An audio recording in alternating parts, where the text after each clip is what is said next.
Rasulullaah s.a.w. refuses to forsake calling people to Allah. Hadhrat Aqeel bin Abu Taalib, the son of Abu Taalib, narrates that on one occasion, when members of the Quraysh approached Abu Taalib to discuss Rasulullaah s.a.w, Abu Taalib said to Rasulullaah s.a.w, "O my nephew, by Allah, as you well know, I have always listened to what you have to say. I now wish that you would listen to me. Your people have come to me to complain that in their gatherings and at the Kabah, you tell them things that hurt them. If you think it appropriate, you should stop doing this." Looking towards the heavens, Rasulullah s.a.w. replied, "I do not have the ability to stop doing what I have been sent to do, just as any of you do not have the ability to grab hold of a spark of fire from the sun." A narration of Bayhaqi reports that Abu Taalib called for Rasulullah s.a.w. and told him that the people had come to him and told him many things about what Rasulullah s.a.w. was doing.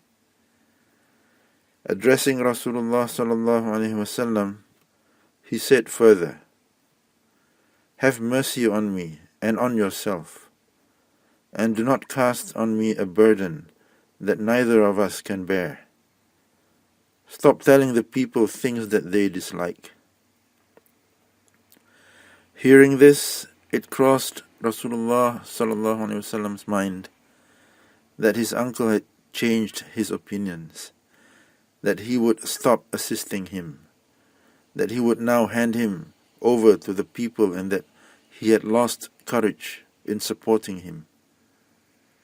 Rasulullah s.a.w. said, "O my uncle, even if the sun were placed in my right hand and the moon in my left hand, I would not forsake this work of propagation until Allah makes it, that is the Deen, dominant, or I am destroyed in the process."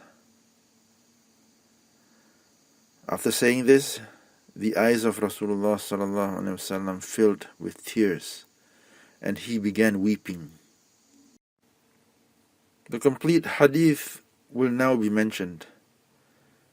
Hadhrat Jabir bin Abdullah radiallahu anhu narrates that the Quraysh once gathered together and said, "Look for a person who is most learned in magic, fortune-telling and poetry, so that he may meet this man," that is Rasulullah s.a.w, "who has split our community, divided us, and insulted our religion." That is, when he meets Rasulullah s.a.w, he should speak to him, engage the response. Everyone agreed that the best person for the task was Utbah bin Rabi'ah, and they said to him, "Go to him, O Abu Walid."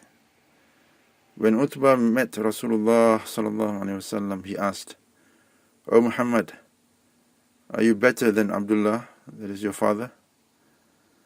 Rasulullah s.a.w. remained silent. Utbah continued, "Are you better than Abdul Muttalib, that is your grandfather?" When Rasulullah s.a.w. remained silent for the second time, Utbah proceeded to say, "If you think that all these people are better than you, then remember that they worshipped the very idols that you find fault with. However, if you think that you are better than them, then say so that we may hear you. By Allah, we have never seen a youngster bringing more ill fortune to this nation than yourself. You have split our community, disunited us, insulted our gods, and disgraced us among the Arabs, so much so that news has spread among them that the Quraysh have a magician and the Quraysh have a fortune teller. By Allah, we are so disunited that all we are waiting for is a shout of pain like that of a pregnant woman before we begin opposing each other with swords and destroy each other. O person, if you have any financial need, we shall pool our resources for you until you become the richest man of the Quraysh. If you need a woman, you may choose any of the women of the Quraysh, and let alone one. We shall marry 10 of them to you. Rasulullaah s.a.w. said, "Have you finished?" When Utbah replied in the affirmative, Rasulullah s.a.w. recited the following verses of the Quran. The mafhum: in the name of Allah, the most compassionate, the most merciful. Hamim. That is, this Quran is a revelation from the most compassionate, the most merciful. That is, this Quran is a book, the verses of which have been clearly explained as an Arabic Quran for a nation with knowledge. It is a carrier of good news, that is for the mu'mineen, and a warner, that is for the kuffar. However, instead of listening to the warnings, most of them turn away and do not listen. That is, they have no interest in accepting the truth. They, that is the kuffar, say, that is to the Anbiya and those who call them to Iman, our hearts are veiled from what you call us towards. That is, we do not understand you, and there are props in our ears. There is also a barrier between you and us, so do as you please. We shall do as we please. Say, that is to them, O Rasulullah, that is, I cannot force you to accept because I am just a human being like you.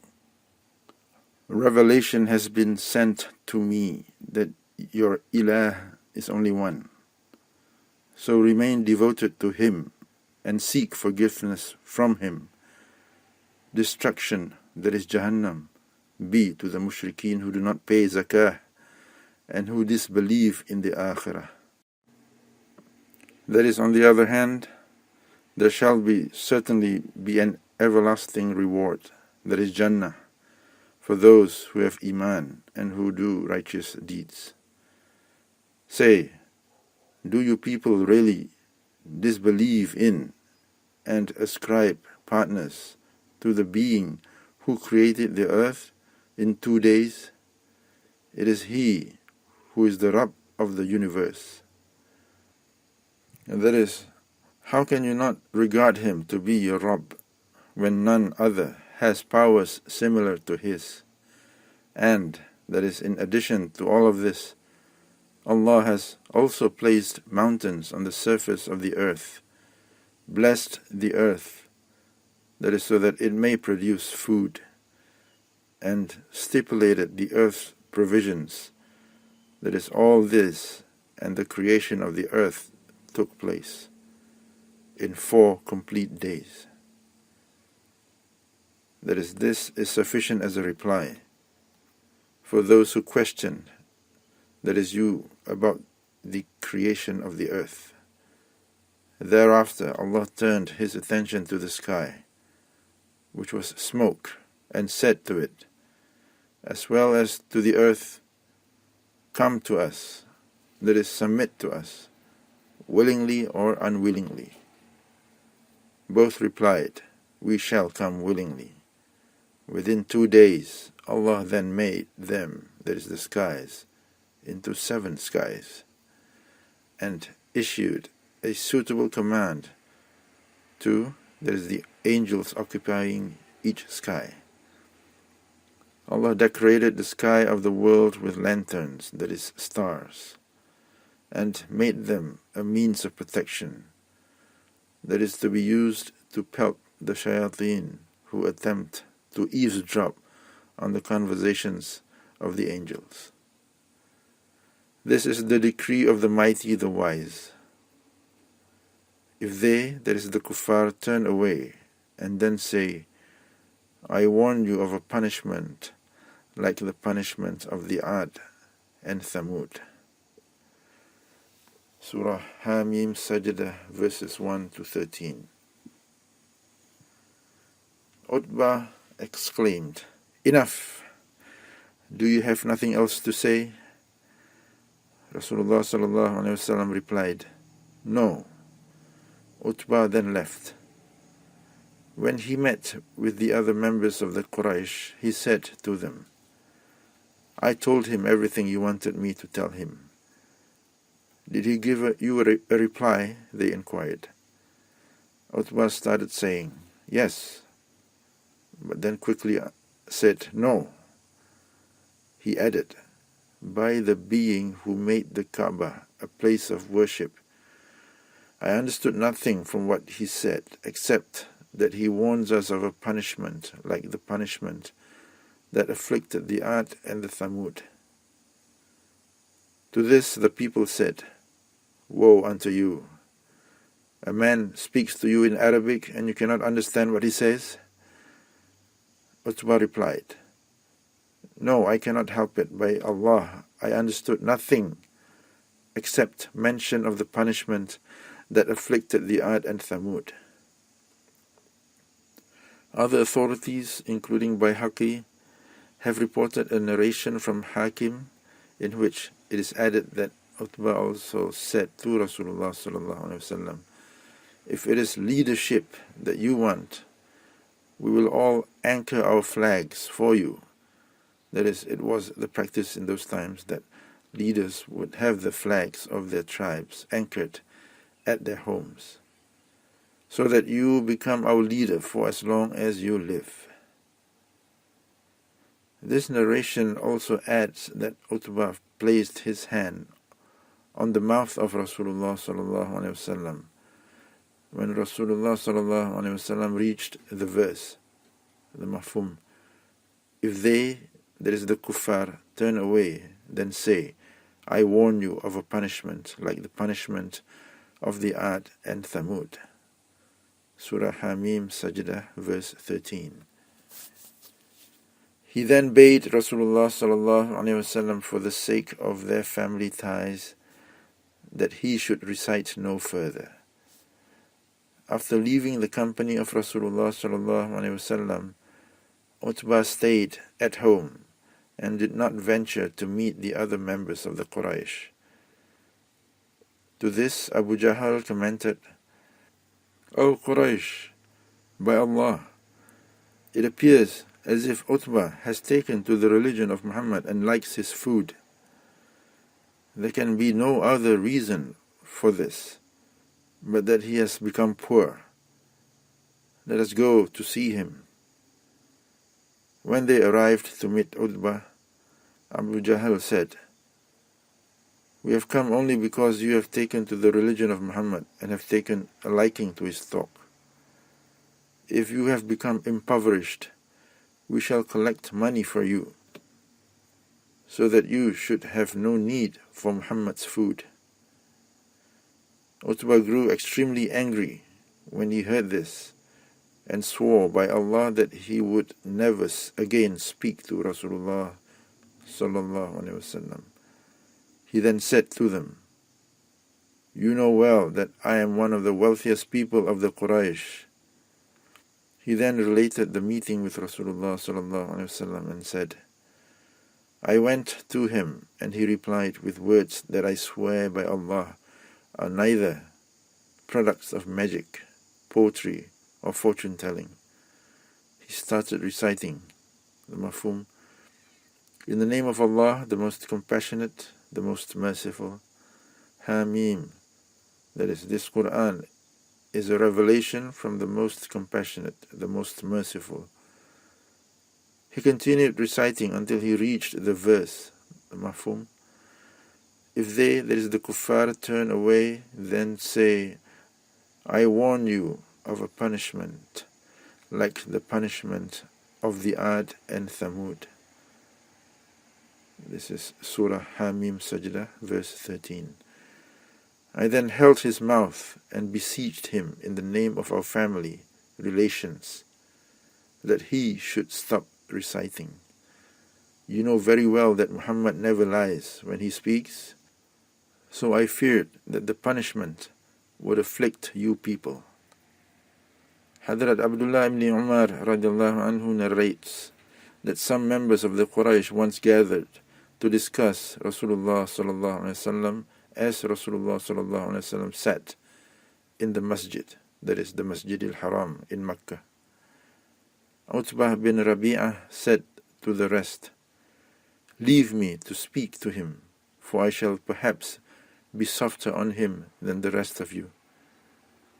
Saying this, Utbah stood up and sat by Rasulullah s.a.w.